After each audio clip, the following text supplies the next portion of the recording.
South ఇండియాలోని అతి తక్కువ ధరలకి రత్నాలనందించే ఏకైక సంస్థ 6JVR. నమస్తే, నేను Keshav. Welcome to Suman TV. Andhra Pradesh రాజధాని విషయంలో ఒక స్పష్టత వచ్చేసిందా? గతంలో ఏవైతే లీగల్గా చూస్తే ప్రతికూల అంశాలుగా భావించారో ఇప్పుడు వాటన్నిటిని సరిచేసేటువంటి పనిలో కొత్త ప్రభుత్వం నిమగ్నమైందా? 2.5 ఏళ్లలో అమరావతి నిర్మాణానికి ఒక రూపం ఇవ్వడం ఎంతవరకు సాధ్యమవుతుంది? ఈ అంశాలపైన విశ్లేషణ చూద్దాం. మనతో పాటు ఆంధ్ర మేధావుల forum founder chairman Chalasani Srinivas గారు ఉన్నారు. శ్రీనివాస్ గారు నమస్కారం. ఆంధ్రప్రదేశ్కి రాజధాని ఎదురు చూపులకి ఒక ముగింపు వస్తుంది కొత్త ప్రభుత్వంతో అన్నారు. నారాయణ గారు బాధ్యతలు తీసుకున్న తర్వాత ఒక ప్రకటన చేశారు. 2.5 ఏళ్లలో దీనికి ఒక రూపం ఇస్తాం అనేటువంటి మాట. సో ఎలా చూడాలి ఈ 5 ఏళ్లుగా ఆగిపోయినటువంటి ప్రహసనం, ఇప్పుడు మొదలు కాబోతున్నటువంటి పనితీరు, ఈ రెండింటిని ఎలా చూడాలి? మంచి కార్టూన్ రాజుగారు వేశారండి. ఇది చూస్తే పరిస్థితి అక్కడ రాజధాని విషయం ఎంత చక్కగా మనకు ఉంటుందో అర్థమైపోతుంది. అది ఒక కెమెరా చేసుకెళ్తే నేను చెప్తానండి, చాలా అద్భుతంగా ఉంటుంది. మీరు ఒకసారి చూపిస్తాను. అది కుర్రోడికి ఇప్పుడు చెప్పరా మాకు ఓ రాజధాని ఉందని, దాని పేరు అమరావతి అని. ఎక్కడ రాజధాని ఉందో కూడా తెలియపోయిన దౌర్భాగ్య స్థితిలోకి వెళ్ళిపోయిన ఒక ఆంధ్రులు నిజంగానండి. ఇవాళ అంతకుముందు నేను చాలామంది అడిగి చెప్పాను, వాళ్ళు తను చెప్పుకోవడానికి ఒక రాజధాని మళ్ళీ ఉందని చెప్పుకునే స్థితికి వచ్చారంటే, మిగతా ఏ దేశానికి ఏ రాజధాని ఉందని చెప్పుకుంటారండి? ఎక్కడైనా ఉంటుంది. రాష్ట్రానికి రాజధాని చెప్పుకుంటారు. ఒక పంజాబ్ రెండింటి కలిపి ఒక ఉమ్మడి రాజధాని అన్నారు. ఆ ఉమ్మడి రాజధాని కూడా లేని పరిస్థితి ఉంది. ఇవాళ ఎలా మీకు ఒక రాజధాని ఏదే అంటే అయోమయం అంతర్ధానం పరిస్థితిలో ఉండే వాళ్ళ ఆంధ్రప్రదేశ్ ప్రజలు మాకు ఒక రాజధాని ఉంది, అమరావతి వస్తుంది. నేనైతే పార్టీలు గతంగా ఏ పార్టీ అన్న మాట్లాడుతున్నాను, నేను పార్టీ రహితంగా మాట్లాడుతున్నాను. అమరావతిని ఆ రోజు నుంచి ఈ రోజు ఒక మాట మార్చలేదు కేశవ్ గారు. అమరావతిని అద్భుతంగా హరిత రాజధానిగా, అన్ని వర్గాల నివాసం ఉండే హరిత రాజధానిగా, గొప్ప రాజధానిగా, ఒక ఆంధ్రప్రదేశ్కి ఏక రాజధానిగా నిర్మించాలని కోరుతూ హిందూపురం నుంచి ఇచ్చాపురం వరకు సమాంతరంగా అభివృద్ధి చేయమన్నాను. నేను మాట మార్చరా. ఎవరు మాట మార్చారు? అమరావతి దుర్మార్గమైందని, నికృష్టమైందని, లేదా ప్రజావేదిక పడగొడితే అద్భుతంగా పడగొట్టాడని అందరూ ఆనందపడి గిలగల్లాడిన వాళ్ళు అందరూ ఇవాళ అధికార పక్షంలో చంద్రబాబు నాయుడు గారి పక్కన భుజాల మీద ఎక్కువ భుజాల పక్కన కూర్చోలేదా? ఇవాళ ఐవీఆర్ కృష్ణారావు గారు అనే వ్యక్తి ఎంత దుష్టచింతన ఉందో శిక్ష శాంతం ఉందో నాకు తెలియదండి. ఆయన పుస్తకం మేము వెళ్ళలేదు. అది దాంట్లో ఎవరేం మాట్లాడారో తెలుసు. దాన్ని దూరంగా ఉన్నాం. ఆ నగరం మంచి చేయాలి, దాంట్లో లోపాలు ఉంటే ఏంటి సవరించుకోవాలి, సెట్ చేయాలి. కానీ అమరావతిని దుర్మార్గంగా హేళన చేయొద్దు అని చెప్పాం. కొంతమంది బ్యాచ్ ఉత్తర భారతీయ జనతా పార్టీకి మురళీధరన్ గారు 5 రాజధానులు తప్పేంటని మాట్లాడారు యాతిగారు. అలాగే చీప్ లిక్కర్ సారాయి కానీ తక్కువ రేట్లకు ప్రజలకు ఇవ్వాలని చెప్పి ఒక గట్టిగా ఉద్యమించిన ఆ రోజు బీజేపీ రాష్ట్ర అధ్యక్షులు గౌరవనీయులు సారాయి అదే ఆయన తక్కువ రేటు కావాలని చెప్పి ఆయన గౌరవనీయులు సోము వీర్రాజు గారు ఏమన్నారంటే, 3 రాజధానులు అయితే వికేంద్రీకరణ మంచిది, మేము వస్తే 13 రాజధానులు పెట్టి బాగా వికేంద్రీకరణ అపహాస్యం చేశారండి. పైగా మహిళలను అక్కడ ఉద్యమం చేస్తున్న మహిళలనే ఒక ఉత్తర భారతీయ జనతా పార్టీ నాయకులు ఎంత అమానవీయంగా మాట్లాడారు తెలుసా మీకు? ఇప్పుడు మమ్మల్ని కూడా మాట్లాడితే పేరు మేమందరం విలువలు ఉన్నాం. బీజేపీ కూడా అమరావతి రాజధాని అనే దానికి కట్టుబడి ఉందని చెప్పారు. సోమవీర్రాజు గారు అమరావతి గ్రామాల్లో పర్యటనలు కూడా చేశారు. సరే, ఆయన ప్రకటించారు. ఏం చేశారు, తర్వాత ఏం జరిగిందో చూసాం. ఎలాంటి చెత్తుందో నోటితో నవ్వి నొడసతో ఎక్కించే బ్యాచ్ చాలా ఉంటారండి. పక్కన పెట్టండి. ఒక్క ఫోన్ కాలు ఆదాని గారు కానీ లేదంటే వారి శిష్యులు ఎవరైనా సరే ఒక్క ఫోన్ కాల్ కనుక mister Jagan keep the capital like that అని చెప్పి ఒక్క ఫోన్ కాల్ చేస్తే 6 నిమిషంలో మారేది కాదు. జగన్ గారు వాళ్ళ మాట జవదాటేవారా? ఎందుకంటే పైన అలా చెప్పి ఇంకొకటి మంచిది, ఏం 30,000 50,000 ఎకరాలు కావాలా రాజధాని కానీ ఏదో మాట్లాడుతుంటే నేను ఒకటే అడిగాను, ఛత్తీస్గఢ్లో ఎంతండి, ఆ రాష్ట్రం ఎంత ఉంది? ఛత్తీస్గఢ్లో 20,000 ఎకరాలు భూసేకరణ చేసినప్పుడు లేదా? ఇంకో 8,500 ఎకరాలు కావాలన్నా నయా రాయ్పూర్ అని పెట్టి ఏంటి పరిస్థితి ఇక్కడ? అదేమన్నా చెప్తున్నా, రాయ్పూర్ దూరంగా ఉంది. ఇది కూడా విజయవాడ గుంటూరు మధ్యలో ఉంది. తప్పేంటి? దాంట్లో లోపాలుంటే లోపాలుంటే సాధించుకోవాలని చెప్పాను. అద్భుతమైన రాజధానిగా వెలసిల్లాలి, అన్ని వర్గాలు ఉండేటట్టు రిపోర్ట్ ఇచ్చాను. ఈ దేశం మొత్తం మీద మిగతా వాళ్ళు ఇచ్చారు లేదు నాకు తెలియదండి. అక్కడున్న అధికారి గారు ఆ రోజున్న సిఆర్డీఏ కమిషనర్గా చెప్పింది, ఇంతవరకు మీరు 30 మంది నిపుణులతో కలిపి మీరు ఇచ్చిన రిపోర్ట్ ఉందండి అని చెప్పి మస్ట్ టైం చెప్పి రిపోర్ట్ 4 దేశాలు తిరిగి ఇచ్చిన వాళ్ళు అందరూ ఉన్నాం. మేము రాష్ట్ర రాజధాని మీద అవగాహన. ఇప్పుడు రాష్ట్రానికి ఉన్నటువంటి అప్పుల భారం, ఆర్థిక భారం, వీటన్నిటి కానీ నాకు చెప్పండి, వివరించిన వాళ్ళందరినీ చంద్రబాబు నాయుడు ప్రజల పక్కన కూర్చున్నారు. వాళ్ళ పక్కన పడేసి మమ్మల్ని ట్రోల్ చేస్తారంటే నాకు అర్థం కాదు. అమరావతి కోసం దీక్షలో పాల్గొన్నాను. అమరావతి మీద పోలీసులు కేసులు పెట్టారు మా మీద. స్టే నడుస్తుంది హైకోర్టులో. ఎన్నిసార్లు కూర్చుని ఎంత ఖర్చు అవుతుందని పెట్టి స్టేల మీద ఉన్నాను. అరెస్ట్ చేయమని చెప్పినప్పుడు బాధలు పడ్డాం. ఇది వేధింపులకు గురి అవ్వలేదా మేము? అందువల్ల నేను దీనికి పాదయాత్రలకు అన్ని 4 జిల్లాలకి సంఘీభావం తెలిసి వచ్చాం కదా. మా మీద ఎందుకంటే ట్రోల్స్, బూతులు తిట్టిన వాళ్ళు. జగన్ గారు వచ్చిన తర్వాత కూడా ప్రజావేదిక బ్రహ్మాండంగా ఉన్నాడు, వాళ్ళు పక్కనే కూర్చున్నారు. సరే పక్కన పెడదాం. సరే నేను ఒకటే చెప్తున్నాను, వాళ్ళు అమరావతి సాధ్యమని మీరు డైరెక్ట్ పాయింట్కి వచ్చారు. Amaravati self financing project Chandrababu గారు కాదు ఎవరు చెప్పినా. రెండో చంద్రబాబు నాయుడు గారు అక్కడ చేసిన పదప్రయోగం మన టీవీలో వచ్చింది. నేను కూడా నాగేశ్వర గారు ఆయన తెలియదా అంటారు ఎక్కడో. ఆయన ఇంగ్లీష్ పదజాలం టెంపరీ పదం వాడకూడదని ఇన్నిసార్లు చెప్పాను. ట్రాన్సిట్ బిల్డింగ్ అన్నారు. అది ఒక బిల్డింగ్ షాపూర్జీ పల్లెంజీ కట్టింది, ఏం కట్టినా సరే అది 100 సంవత్సరాలు సరిపడే బిల్డింగ్. ఫౌండేషన్స్ ర్యాప్ ఫౌండేషన్ మిగతా చేసిన ఈ ఫౌండేషన్స్ అద్భుతంగా చేసిన. Shapoorji Pallonji is not a small company అండి ఇండియా. ఎవరిది సర్వీస్ మిస్త్రీ గారు వాళ్ళ ఫ్రెండ్ అంతే. టాటా మేజర్ షేడ్ హోల్డర్స్ తాళది. The Tatas original part they don't do like that అండి. అలాంటిది తెలంగాణ సెక్రటరీ కట్టింది కూడా ట్రాన్సిట్ బిల్డింగ్. దాంట్లో ఓ చోట నీళ్ళు వచ్చి తెలంగాణ సెక్రటరియట్లో కూడా విలేకరుల దగ్గర నీళ్లు ఏమైంది, పైప్ లైన్ బ్లాక్ అయితే నీళ్ళు వస్తే దాన్ని తోడుతుంటే పోయింది కదా అని ట్రోల్ చేశారు. అక్కడ కూడా గ్యాప్ ఫిల్లింగ్లో ప్రాబ్లం వల్ల ఒకసారి నీళ్ళు వస్తే దాని గురించి అదే ఉందని రెక్టిఫై చేస్తారు ఒకసారి వర్షం వస్తే. అలాంటిది ఆ ట్రాన్సిట్ బిల్డింగ్ అని చెప్పాల్సింది. అందువల్ల రిమార్కబుల్ డెవలప్మెంట్ మైనస్ పాయింట్లు ఉంటాయి. అక్కడ రైతులందరికీ రండి ఆల్రెడీ జియో మ్యాపింగ్ అయిపోయింది సింగపూర్ని కంపించి ఇంచి అక్కడ ఏమీ లేదు. అక్కడ రియల్ ఎస్టేట్ సూపర్ బాస్ ఎక్కడ మీరు ప్రపంచంలో ఎక్కడేమైనా వేసేస్తారు. ఆస్ట్రేలియా కూడా రియల్ ఎస్టేట్ అటు ఇటు ప్రొక్కర్లు ఇలా తవ్వేసి మధ్యలో ఇదేసి కంకర వేసేసి ప్లాట్ నెంబర్ పెట్టి అమ్మేసేవాడు. ఇందుకు తెలుసుగా మీకు. అలాంటి వాళ్ళకి 300 మంది ఉంటారు. మీరు ఏంటి అంటే 4 నెలల్లో ఎవరి ప్లాట్ వాళ్ళకి అయిపోయి ఉండేదండి అద్భుతంగా. అది చేయటం అందులో లోపం జరిగింది. I'm not denying that.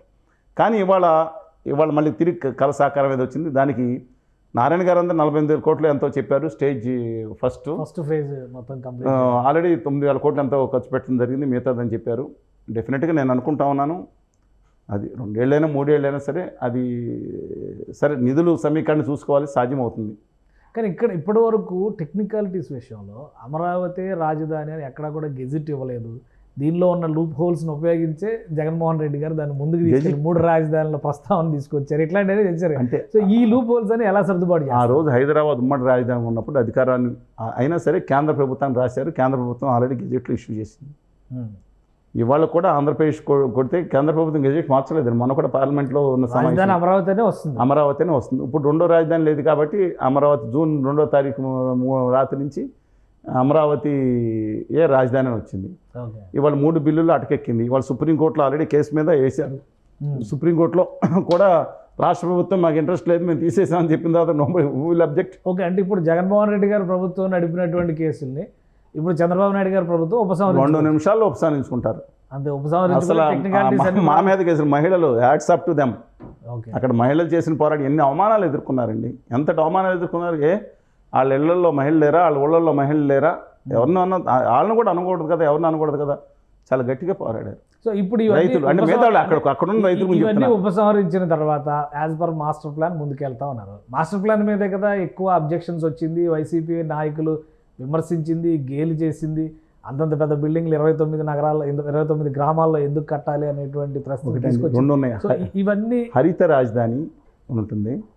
Green యాక్చువల్గా గ్రీన్ అండ్ బ్లూ సిటీ అని చెప్పి సింగపూర్ అండి. అది 680 కిలోమీటర్లు చదరపు కిలోమీటర్లు చిన్నది. అంటే 20 into 35 కిలోమీటర్లు, ఇటు 20 కిలోమీటర్ 35 ఐలాండ్ లాంటిది. అక్కడ ప్లేస్ లేదు కాబట్టి వర్టికల్గా హారిజాంటల్ కానీ వర్టికల్ అయిపోయాను. ఇక్కడ మ్యాక్సిమం స్పేస్ ఉంది. హరిత దాన్ని వాడుకుని ఐకానిక్ బిల్డింగ్స్ కట్టుకుంటాం. సెక్రటరీ అది అంటే కొన్ని లోపాలు జరిగినాయి. అదే రాజమౌళి గారిని పిలిపించడం ఏంటండి ఇది తప్పే కదా. అది చిరంజీవి గారు శంకర్దాద ఎంబీపీ సినిమాలో బాగా సినిమా డాక్టర్గా నటించాడని ఆయన పిలిపించి ఆంధ్రప్రదేశ్లో డాక్టర్లందరికీ సర్జరీ ఎలా చేయాలని నేర్పించినట్టు ఉంటుంది. అలా కాకుండా తీసేయండి కొన్ని లోపాలను, కానీ మిగతా విషయాలు చిత్తశుద్ధ పనిచేశారు ఆయన. రాజమౌళి గారు బిల్డింగ్లు కడతాను డిజైన్ ఆయనకేం సంబంధం, డిజైన్కి ఏంటి సంబంధం? సెట్టింగ్ కూడా వేయలేదండి ఆయన. సెట్టింగ్ కాదు, వేరే వాళ్ళు వేస్తారు. సెట్టింగ్ కాదు, కొన్ని నమూనాలు ఆయన చూపించలేదండి ఆయన. ఖాళీ లేదన్నారు. అయోధ్యలో రాముడి మందిరం పైన నుదిటి పైన సూర్య తిలకం అని చెప్పి నానా హడావుడి. అది ఎక్కడ వచ్చిందండి? అదే కదా ఆయన చెప్పిన కాన్సెప్ట్. తెలుగు తల్లి విగ్రహం పెట్టి సెక్రటేరియట్ ఓపెన్ చేయగానే అక్కడ సూర్యకిరణం పడేలా చేయండి. తెలుగు తల్లి విగ్రహం పెట్టలేదండి. సెక్రటరీ కాదు, అది అసెంబ్లీకి. యాక్చువల్గా ఇస్తే వాళ్ళందరూ ఆయన ఏమన్నా చేయగలి లేదు, ఇప్పుడు నేను బాహుబలి 2లో గ్రాఫిక్స్లో ఉన్నాను, ఆయన ఇమేజ్ మన ఇమేజ్ కానీ దిక్కుమాలి అడ్వైజర్ ఉన్నారు పాపం చంద్రబాబు నాయుడు గారు అంటారు, ఆ దిక్కుమాలి అడ్వైజర్ ఉంటారు కదా, వాళ్ళు ఇచ్చిన దిక్కుమాలి అడ్వైజర్ వల్ల ఆయన ఇమేజ్ మన ఇమేజే కలుస్తుంది. లేకపోతే ఆయన చేయగలేదు 8 నెలలు, అప్పుడు గ్రీన్ ట్రిబ్యునల్ అయిపోయింది. ఆలస్యం ఏంటంటే 8 నెలల తర్వాత వచ్చాడు ఆయన వస్తుంటే క్యాబినెట్ సమావేశం వాయిదా వేశారు. నేను చెప్పింది సత్యమండి ఇది.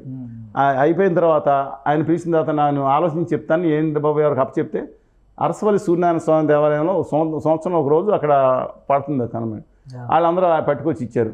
నారాయణ గారు తర్వాత పరకాల ప్రభాకర్ గారు టీం అంతా కలిపి ఎవరు అది నార్మన్ ఫోస్టర్కి ఎక్కడ వెళ్ళారండి. వెళ్తే వాళ్ళు ఏమన్నారంటే అంటే తెలంగాణ లాంగ్వేజ్ ఏం బుర్ర ఉందా, అది ఎవరిని ఎత్తిమే పడి తెలుగు విగ్రహం కాదు, అక్కడ స్పీకర్ని ఎత్తిమే పడదు ఎవరు, అది ఇచ్చింది ఈ ఐకానిక్ బిల్డింగ్ కదండి, ఎక్కడ చుక్క పెడతారు, ఎక్కడి నుంచి కిందకు వస్తుంది, ఏమవుతుందని పక్కన పడేశారు. అందుకని దాన్ని దాంట్లో కానీ ఇప్పుడు పోస్టర్స్ ఇచ్చినటువంటి డిజైన్స్ కానీ మాస్టర్ ప్లాన్ కానీ ఇవన్నీ లైట్ మోడిఫికేషన్ చేసి అద్భుతంగా ఆ నగరం నిర్మాణం సాధ్యమే. వారు చెప్తున్న స్కేల్తో కాకపోవచ్చు, ఫైనాన్షియల్ క్లోజర్ కూడా చెప్తున్నానండి. రాష్ట్ర ప్రభుత్వం ఇవాళ అక్కడ కొన్ని చోట్ల ఉద్దండరాయనపాలెం ఆ చుట్టుపక్కల అయితే మీరు నమ్మరు, వాళ్ళ prices is around commercial plots, చిన్న ప్లాట్స్ మెయిన్ రోడ్డుకి 80,000 70,000 ఉన్నాయండి. కానీ ఇమాజిన్ రాష్ట్ర ప్రభుత్వానికి ఎంత ల్యాండ్ ఉందో తెలిసేవాళ్ళ. ఓకే, ఇవాళ అది కనుక వారు పీడిఎఫ్ టైం కొంత పెట్టుకుని మిగతాది కనుక అది 1,2 లక్షల్లో వెళ్ళే పరిస్థితి ఉంటే 1,00,000 కోట్లు వస్తుందండి. అది దాన్ని డ్రైనేజ్ వ్యవస్థ కానీ మంచినీటి సరఫరా కానీ రోడ్డు వ్యవస్థ కానీ వీటన్నిటికీ లక్షల కోట్లు ఏం కాదండి. ఓవర్ పీడిఎఫ్ టైం ఇప్పుడు అందరూ రారండి.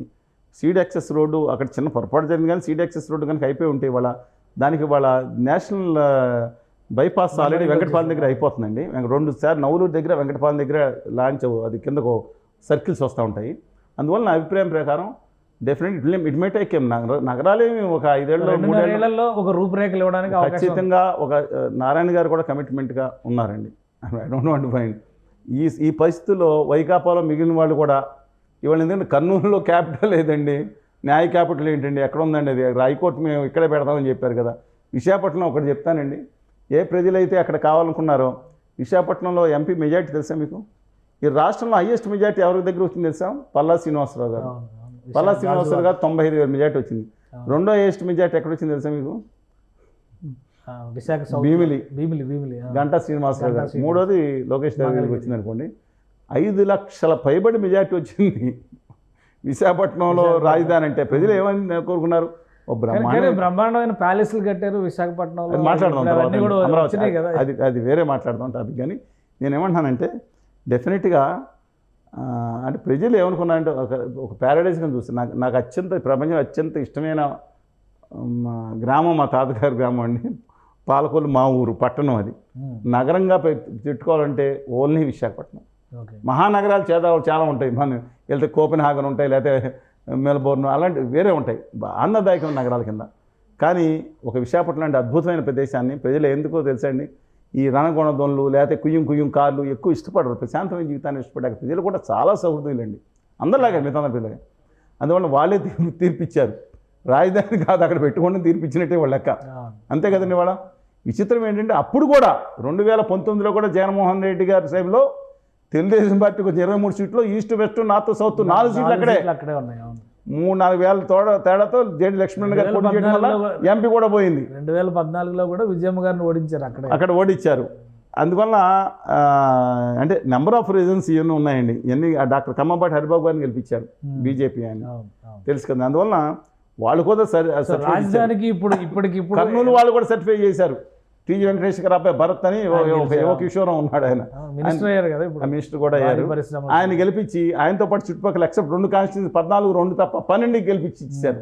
అంటే బాబు అక్కడ జాగ్రత్త చేసి అన్ని ప్రాంతాలను డెవలప్, అంటే ఎవరి ప్రాంతం డెవలప్ వద్దంట్లా. అందువల్ల కానీ జగన్మోహన్ రెడ్డి గారు 3 రాజధానులు డెవలప్ చేశారు, తెలుసు కదా మీకు? అది ఇంతకుముందు తెలియదు. అంటే 3 రాజధానులు ప్రకటన వరకే లేదు, 3 రాజధానులు ఆయన డెవలప్ చేశారండి. బాగా ఏం డెవలప్ చేశారు? మీరు భవనాలు గ్రాఫిక్స్ కాదు, రియల్గా డెవలప్ అయింది. మీరు తీసుకెళ్ళి చూపిస్తాను, మీరు ఎప్పుడు ఖాళీ ఉంటే చెప్పండి. 3 రాజధానులు చాలా అద్భుతంగా అభివృద్ధి చేశారు ఆయన. ఏంటి ఆ రాజధానులు? ఒకటి చెన్నై, ఒకటి బెంగళూరు, ఒకటి హైదరాబాద్. ఈయన అమరావతి దెబ్బకి కొట్టిన దానికి జనం అందరూ కొంతమంది హైదరాబాద్ వెళ్ళిపోవడం, అక్కడ ఎలా పెరిగిందని అలాగే మిగతా వాళ్ళు నెల్లూరు వాళ్ళు మనకెందుకు బాబు, మనం అక్కడ పోదాం, అక్కడ ఏదో చెన్నై వెళ్ళిపోయారు. మన చెన్నై చెన్నపట్నమే కదా, మన దామని చెన్నపనాయుడు గారి పేరు మీద వచ్చింది చెన్నపట్నం. ముందు మొదటి కావలగారులు 1685 ఇక్కడ మచిలీపట్నం నుంచి అక్కడ మార్చి అన్ని పెద్ద హిస్టరీలు అండి పక్కన ప్రారంభం. బెంగళూరు ఎవరిది? కెంపగౌడ గారి పేరేంటి? కెంపరాయలు ఎవరు?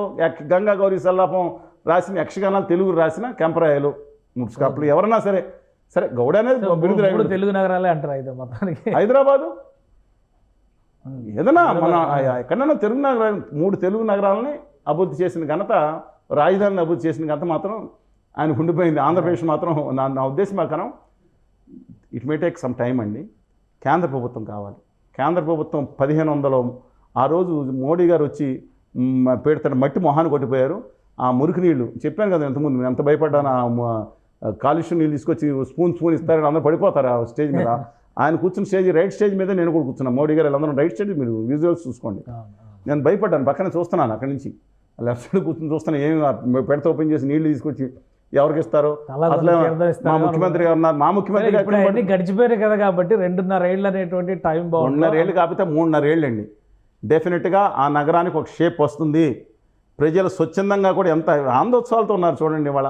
కాకపోతే నా ఉద్దేశం అంటే మై హంబుల్ రిక్వెస్ట్, నా రిపోర్ట్ మళ్ళీ పరిశీలన తీసి బూత్ పెట్టి మళ్ళీ చంద్రబాబు నాయుడు చూస్తారు. మళ్ళీ అది దిక్కుమాలిన అడ్వైజర్లు, కొత్త అడ్వైజర్లు ఎవరు వచ్చారు నాకు తెలియదు. బట్ ఒకటే చెప్తున్నానండి, మొన్న జరిగిన దాంట్లో శ్రీకాకుళం నుంచి అనంతపురం వరకు మీరు అక్కడ కూడా ల్యాండ్ అలాట్ చేసి, పక్కన ఇంకా ల్యాండ్ చాలా ఉన్నాయి, పూలింగ్ ఇవ్వడానికి సిద్ధంగా ఉన్నారు.